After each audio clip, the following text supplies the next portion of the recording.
definitely why we should, get back to some normalcy. Like I told you, I went to the gym today. I haven't done that since getting COVID back in October 2020.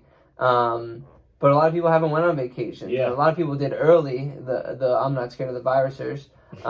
Some people got sick, some people didn't, and that's how that happens. But that was a big thing, which kind of threw people for a whole different approach at life. So I mean, like, I know that you kind of have a pretty you make your own schedule for the most part. You get the things done where you need to get done, but you kind of set yourself up for the day. How much have things kind of changed pre-COVID to now, if you can even remember pre-COVID?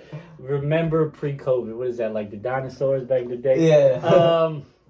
Well, let's say, I mean, I think in the industry of real estate, sales, marketing, being an entrepreneur and stuff, of what I do, I think COVID hit me, things slowed down, you're not working with people to people. People were afraid to run into each other, afraid to walk past each other.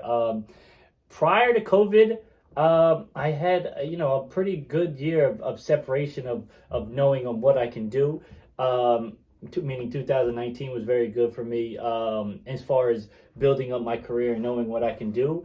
I think, in all eyes, I think I got almost comfortable of like my success, and then sort of coasted into COVID and was like, oh, like this is a real check.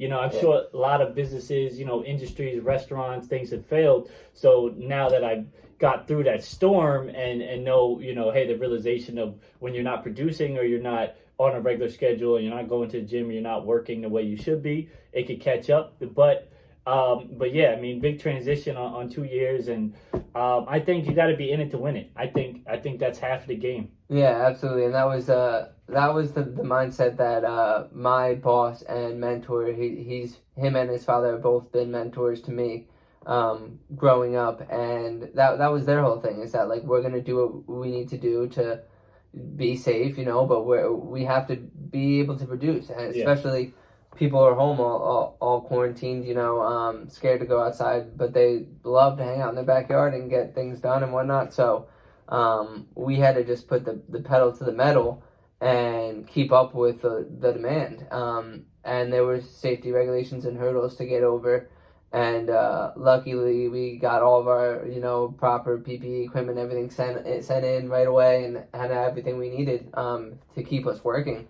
Because it was scary for a second. I know I went home for about two and a half weeks that we were unsure of if we were going to continue working, what was going to happen.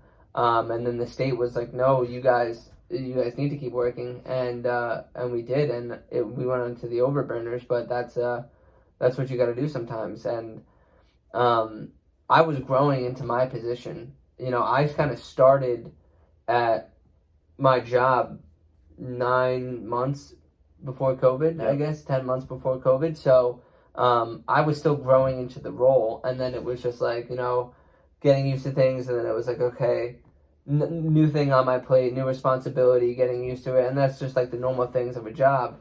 And then it was just like COVID was just like another hurdle that, we were going to have to, when are we doing Zoom calls? When aren't we? Who's allowed to meet in the office? How are we doing this? And yeah, so it was tough.